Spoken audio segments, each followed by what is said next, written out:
네, 오늘의 본문 말씀은 열왕기상 7장 29절에서 39절이에요. 여러분도 요즘 그걸 배우다시피 우리 학생들도 이거를 배울 때 약간 의아할 수도 있어요. 도대체 이게 뭐에 쓰는 물건이고 더 중요한 것은 이렇게 세세하게, 그러니까 너무 세세하잖아요. 그렇죠? 여러분 오피스에 친구가 도대체 연필을 몇 개 가지고 있는지, 샤프를 몇 개 가지고 있는지, 샤프심은 두께가 어느 정도인지 그거 일일이 잘 모르잖아요. 우리는 우리 친구의 필통에 뭐가 있는지도 잘 모르는데 성전에 기구들이 몇 개가 있고 얘들은 사이즈가 몇이고, 그래서 가끔 볼 때마다 야, 뭐 이걸 따라서 뭐 만들으라는 건지 뭐 우리 보고 예, 따라서 만들게 할 정도로 너무 자세하게 기록이 되어 있어요. 필요 이상으로. 네. 굳이 이렇게까지 기록할 필요가 있을까? 왜 이렇게까지 기록을 하셨을까? 마치 이 기록에 따라서 성전을 니들도 한번 지어봐라. 이렇게까지 강조할 정도로 왜 이렇게까지 이런 도구들을 얘기했을까? 근데 그것은 그만큼 성전이 매우 매우 중요하기 때문이죠. 그래서 하나님께서 이 성경 말씀에서 얘기하실 때 사이즈까지 일일이 다 얘기하시면서 직접적으로 말씀에 기록한 경우가 많이 없습니다. 일단 첫 번째로는 모세 때 성막을 짓고 언약궤를 만들고 그 다음에 이제 할 때, 그리고 두 번째로는 지금처럼 이게 성전을 만들고 그 성전을 지을 때인데, 그 모세의 성막이나 이게 솔로몬의 성전이나 결국 같은 거예요. 예, 같은 거예요. 다른 점이라면 모세는 텐트의 형식이고 솔로몬은 진짜 제대로 된 건물 형식으로 지었다는 차이가 있는데, 성전과 성막에는 바로 하나님의 언약궤가 있는 곳이고 제사를 지내는 곳이고, 그 다음에 하나님과 인간이 어떻게 되는 거예요? 원래 단절이 되어 있는데 죄를 속죄하는 제사를 통하여 하나님과 연결이 되는 것을 얘기하죠. 구약시대 백성들은 그 제사를 통해서 나중에 우리 죄를 위하여 속죄하실, 단번에 속죄하실 예수 그리스도의 은혜를 미리 구했던 것이죠. 네. 그래서 그분들은 후불이고 우리는 선불이에요. 약간 개념으로 따지면. 네, 그분은 예수님께서 지불해 주실 것을 미리 누렸던 것이고 우리는 이미 예수님께서 지불해 주신 것을 누리고 있죠. 네. 그리고 더 나아가서 새하늘과 새 땅을 기대하고 있는 세대인데, 그럼 이제 말씀을 이제 전체적으로 본문 전체를 문단 구분을 해보겠습니다. 문단 구분 굉장히 오늘 쉬웠죠? 오늘 문단 구분 자체는 어렵지 않았죠? 다만 여러분 마음속에 내가 이걸 도대체 왜 읽고 왜 배워야 되지? 이런 생각을 많이 들었을 거예요. 그래서 27절에서 37절까지는 노수로 된 수레, 받침 수레, 한마디로 리어카예요. 리어카. 예, 간단하게 얘기하겠습니다. 리어카예요. 리어카. 리어카인데 넓이가 넓이와 길이가 4규빗이다 이런 말인데, 규빗은 지금으로 치면 50cm가 살짝 넘는 겁니다. 그래서 4규빗이라면 2m예요. 2m. 그래서 정사각형 2m, 옆이 넓이와 길이가 각각 2m 되는 수레라고 보시면 돼요. 네. 그러면 일반적으로 리어카 치고는 꽤 크죠, 그렇죠? 예, 리어카 치고는 꽤 큽니다. 네, 거의 책상, 거의 뭐 일반 한 4인용 4명이 둘러 앉을 수 있는 거의 그 책상 정도의 크기가 되는 그런 크기를 가지고 있고, 그리고 그 위에 무엇을 둬요? 물두멍을 둔다고 하는데, 이 물두멍이란 말도 참 이게 복잡한데, 물두멍이란 말은 한마디로 대야예요. 대야. 아주 큰, 물을 담을 수 있는 아주 큰 대야예요. 옛날 궁전에 가보면 궁전마다 아주 큰 대야들이 있어요. 그 돌로 된. 근데 그게 뭐냐면 물을 저장해 두는 곳이에요. 지금 우리 물을 얻기 위해서는 예를 들어 물 가지고 뭘 씻어야 된다든지 그거 가지고 이제 하려면 수도꼭지를 틀면 되는데, 옛날에는 수도 시설이 없었죠. 그래서 물을 저장해 두는 대야들이 곳곳에 있었어요. 네. 그래서 궁궐에 가면 그런 물 대야들이 경복궁이라는 데가 많아요. 왜냐하면 거기 물을 저장해 놔야 나중에 불이 났다고 치면 그 물로 불을 끄거든요. 소화수가 돼가지고. 예. 그런데 성전에는 이것이 10개가 있었다. 예. 이 수레를 가지고 이동을 할 수 있었다. 그리고 이 물두멍과 높 받침 수레가 성전이 길쭉한 이 성전 건물의 양 옆에 5개씩 있었답니다. 그럼 생각해 봅시다. 이게 뭐 불 끄는 용도일 수도 있는데 이 물이 왜 필요할까요? 그리고 가장 중요한 것은 우리 7장 27절이 본문 말씀 이전에 노수로 된 무엇을 얘기하고 있어요? 노새 바다를 얘기하고 있잖아요. 이거는 이제 노새 바다는 아주 큰 대야라고 보시면 돼요. 그러니까 물두멍은 작은 대야들이고 큰 대야가 노새 바다예요. 네. 여기에도 뭘 담았냐면 물을 담았어요. 물.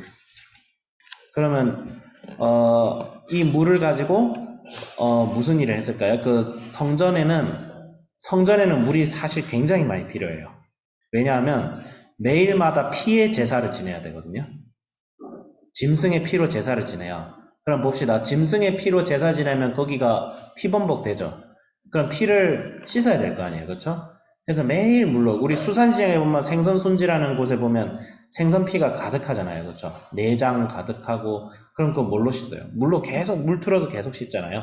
생선 손질하고 물로 씻고 생선 손질하고 물로 씻고 그 제사 지내는 성전도 거의 수산시장 수준이었다 보시면 돼요.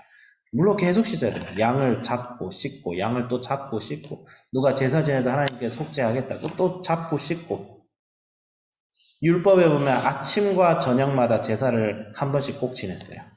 그 말은 뭐냐면 피비린내가 안 나는 날이 없었고 물을 쓰지 않는 날이 없었다는 거죠. 네, 그 정도로 물을 많이 써야 되기 때문에 이런 것들이 필요했다. 제사를 지내는데 아주 필수적인 역할을 한 것이 이 노받침수레와 물두멍과 그 전에 있던 노새 바다였다. 그래 보시면 돼요. 굉장히 중요하죠. 그럼 더 중요한 거는 그래서 어쩌라고 우리 제사 안 지내잖아요. 그렇죠? 네. 이걸 가지고 따라 만들어라는 건지 그렇지가 않죠. 물로 피를 씻는다. 물로 씻는다는 것은 영적으로는 죄를 회개한다는 것을 얘기합니다. 그래서 세례 요한이 침례 요한, 세례 요한이 나중에 이스라엘 백성들에게 물로 세례를 주면서 죄를 회개하라, 너의 행실을 회개하라, 뭐가 가까이 왔다? 천국이 가까이 왔다. 그 얘기를 합니다.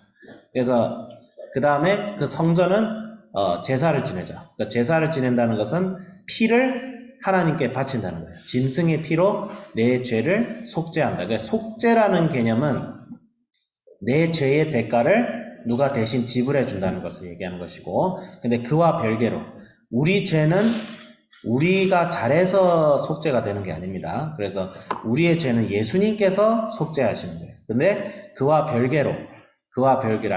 연결은 되지만 그 죄를 어떻게 해야 돼요? 우리가 결국 회개해야 됩니다. 네. 그러니까 죄에 대해서 우리가 자발적으로 하나님 앞에 나와서 날마다 죄를 회개해야 됩니다. 네. 죄를 회개해야 됩니다.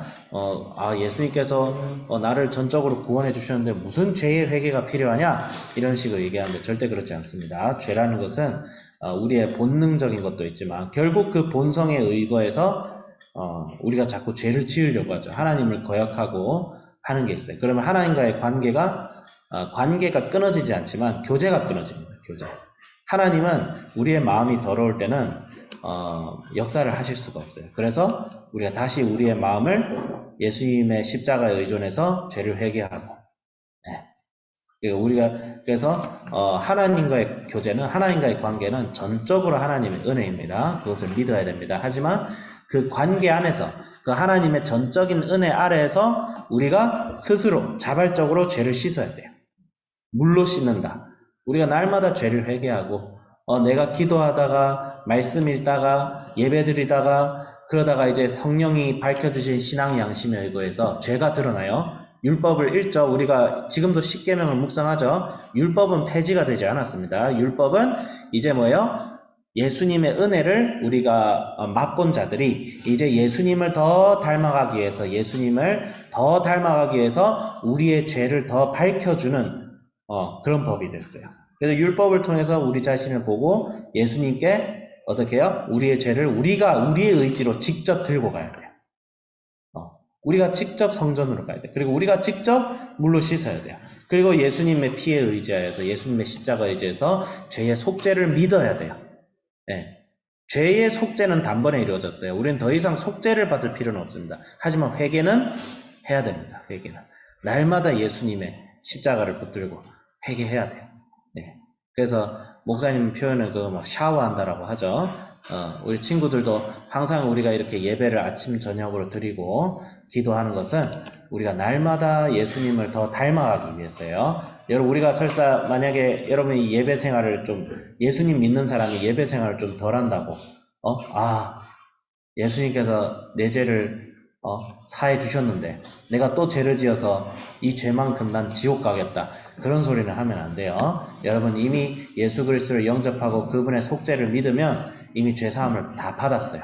더 이상 속죄는 필요 없습니다. 하지만 우리가 그럼에도 불구하고 예수님을 닮아가는 이 성화의 여정에서 우리가 날마다 나 자신을 주님 앞에 돌아보는 그런 물의 회개가, 물로 씻는 회개가 이루어져야 된다. 날마다 이 성전이 물두멍을 가지고 물로 계속 제사를 지내는 그곳을 씻었던 것처럼, 그럼 거룩하고 경건한 삶을 항상 추구해 나가야겠다.